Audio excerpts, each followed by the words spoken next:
नमस्कार, प्रवीणाच रेसिपीमध्ये तुमचं सर्वांचं खूप खूप खूप स्वागत। सर्वप्रथम श्रीकृष्ण जन्माष्टमीच्या माझ्याकडून तुम्हा सर्वांना खूप खूप शुभेच्छा।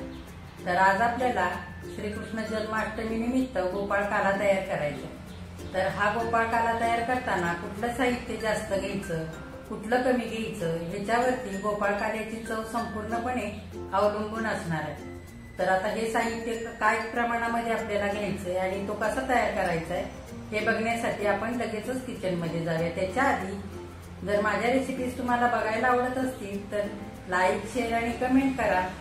आणि जे कोणी आता माझ्या रेसिपीज नव्याने बघत आहेत त्यांनी माझ्या चॅनेलला जरूर सबस्क्राईब पण करा। तर आता आपण गोपाळकाल्यासाठी काय काय साहित्य घेतलंय ते आधी बघूया। इकडे मी 1 वाटी पोहे घेतलेत। आपण जे रोज पोहे करतो तेच पोहे आहेत हे। त्याच वाटीने 1 वाटी कुरमुरे घेतले, 1 वाटी ज्वारीच्या लाह्या घेतल्यात, त्याच वाटीने 1 वाटी राजगिरीच्या लाह्या घेतल्यात, त्याच वाटीने 1 वाटी काकडी अशी बारीक चिरून घेतले, त्याच वाटीने 1 वाटी डाळिंबाचे दाणे घेतले, त्याच वाटीने मोसंबी सोलून बारीक चिरून घेतले, त्याच वाटीने अर्धी वाटी पेरू चिरून घेतलाय बारीक असा, त्याच वाटीने 1 वाटी सफरचंद बारीक चिरून घेतलाय, त्याच वाटीने इकडे मी घट्ट दही घरी लावलेलं घेतलंय, आंबट दही नाही वापरायचं आपल्याला। त्याच वाटीने पाव वाटी ही भिजवलेली डाळ घेतली। इकडे मी चण्याची डाळ मी 5 ते 6 तास भिजवून घेतलेली। भरपूर सारी कोथिंबीर बारीक चिरून घेतली स्वच्छ धुवून। त्याच वाटीने पाव वाटी इकडे डाळवं घेतलेलं आहे, तुम्ही तिखट डाळ सुद्धा वापरू शकता। त्याच वाटीने पाव वाटी इकडे जे खरबडीत असे पोहे असतात ते घेतलेले, त्या पोह्याच्या लाह्या त्या आहेत ह्या। इथे पाव चमचा जिरं घेतले, 1 कमी तिखट मिरची चिरून घेतली। तुम्ही लाल तिखट सुद्धा तुमच्या आवडीप्रमाणे किंवा मिरची तुमच्या आवडीप्रमाणे वापरू शकता। इथे 1 चमचा दळलेली साखर घेतलेली आणि चवीनुसार मीठ आणि आपल्याला अर्धा चमचा तूप लागणार आहे। तर आता आपण गोपाळकाला करण्यासाठी सुरुवात करूया। आता पहिल्यांदा आपण हे पोहे स्वच्छ धुवून नितळून घेऊया। आता आपण गोपाळकाला करण्यासाठी सुरुवात करूया। मी इकडे पोहे धुवून घेतलेले आहेत। आधी ते पोहे ह्या भांड्यामध्ये घालूया।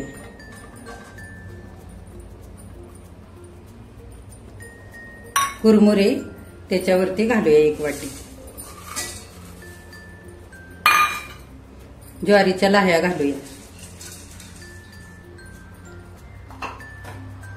आणि ह्या राजगिरीच्या पण लाह्या घालून घेऊया। तर सगळं साहित्य आपण हाताने एकजीव करून घेऊया।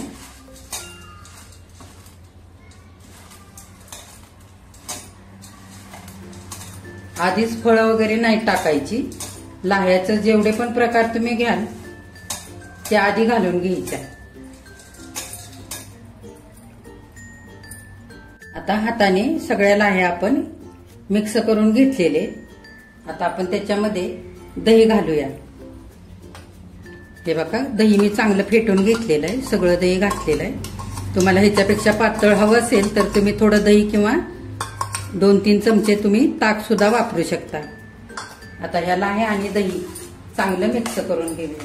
आता फळं आपल्याला नंतर घालायचे। तर एकत्रच फळं, लाह्या, दही घातलं तर फळांची जी स्वतःची चव असते ती इतकी चांगली लागणार नाही ह्याच्यामध्ये। तर हे आपण एकदा चांगलं हलवून घेऊया। सगळं मिक्स झालेलं आहे। हे ओबड-दोबड लाह्या आहेत त्या पण घालूया। हे पाव वाटी घेतलेल्या आणि चांगलं आता अजून एकजीव करून घेऊया। आता आपण ही 1 वाटी काकडी चिरून घेतली ती घालूया। त्याच्यातच 1 वाटी सफरचंद घालूया, 1 वाटी मोसंबी घेतली ती घालूया, अर्धी वाटी पेरू घेतलेला आहे चिरून तो पण घालूया, 1 वाटी डाळिंबाचे दाणे ते घालूया। थोडेसे आपण वरून घालण्यासाठी ठेवूया। आता वरून ही भिजवलेली डाळ आणि डाळवं घालून घेऊया।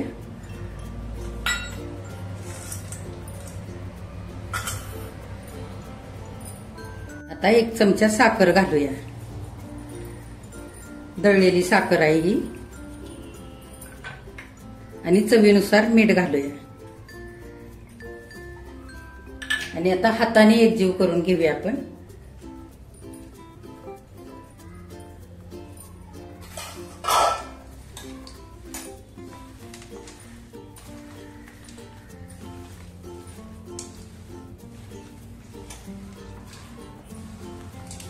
हे बघा, ह्याच प्रमाणामध्ये व्यवस्थित प्रमाण घ्यायचं, म्हणजे गोपाळकाला खूप छान चवीला तयार होतो.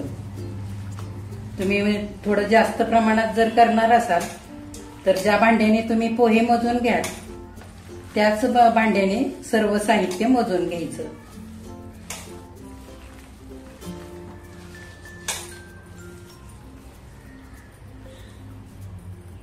आता आपण ह्या गोपाळकाल्यासाठी फोडणी तयार करायची. त्याच्या आधी आपण कोथिंबीर घालून घेऊया. भरपूर सारी कोथिंबीर घालायची आणि हाताने एकजीव करायची.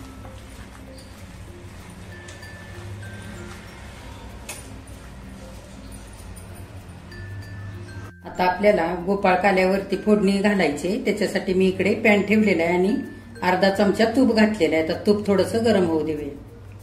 तूप गरम झालेलं आहे. पाव चमचा आपण जिरे घालूया. ही एक मिरची चिरून घेतली ती घालूया. आणि हे आलं दाखवलं नव्हतं तुम्हाला, थोडंसं आलं किसून घेतलंय ते पण घालूया. साधारण अर्धा चमचा आलं मी हे किसून घेतलेलं आहे.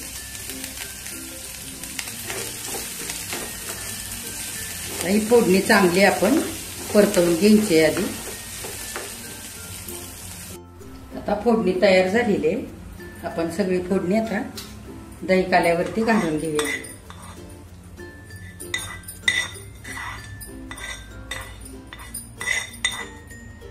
आणि चांगलं आता मिक्स करून घेऊया. हे बघा, आता गोपाळकाला प्रसादासाठी तयार झालेला आहे. किती मस्त झालाय.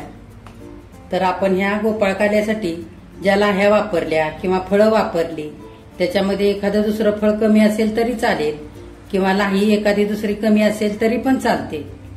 तर तुम्ही ज्या वाटीने किंवा ज्या भांड्याने पोहे मोजून घ्याल त्याच वाटीने त्याच भांड्याने बाकीचं साहित्य सगळं मोजूनच घ्यायचं.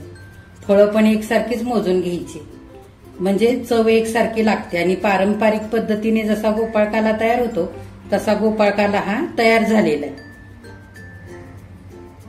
आता ह्या गोपाळकाल्यासाठी एखादं फळ असेल किंवा डाळ असेल किंवा लाह्या एखाद्या प्रकारच्या असतील आणि त्या जास्त प्रमाणात एकच साहित्य जर घातलं तर म्हणावा असा हा गोपाळकाला चवीला लागत नाही. त्यासाठी मी ज्या पद्धतीने तुम्हाला ज्या प्रमाणात दाखवलंय त्याच प्रमाणामध्ये तुम्ही हा गोपाळकाला तयार करायचा आहे. आता आपण हा डिशमध्ये काढून घेऊया. आता प्रसाद तयार झालेला आहे गोपाळकाल्याचा. आपण तुळशीचं पान ठेवूया आणि देवाला दाखवण्यासाठी हा नैवेद्य तयार झालेला आहे. हे बघा, गोपाळकाला आता किती छान तयार झालेला आहे. तर मंदिरामध्ये आपण श्रीकृष्ण जन्माष्टमीच्या सोहळ्यासाठी जातो, तिथे सुद्धा असाच गोपाळकाला प्रसाद म्हणून दिला जातो. सोबतच गोड पोहे, सुंटवडा हा सुद्धा प्रसाद दिला जातो. तर बऱ्याच घरांमध्ये सुद्धा श्रीकृष्ण जन्माष्टमीचा सोहळा केला जातो. तर असा प्रसाद तुम्ही करू शकता. किंवा जर तुम्हाला नाश्त्यासाठी एरवी सुद्धा असा गोपाळकाला तयार करायचा असेल तर तुम्ही हा मुलांसाठी किंवा मोठ्या माणसांसाठी तयार करू शकता. जेवढ्या प्रमाणामध्ये मी साहित्य घेऊन हा गोपाळकाला केलेला आहे तेवढ्या प्रमाणामध्ये 5 जणांना हा गोपाळकाला सहज पुरतो.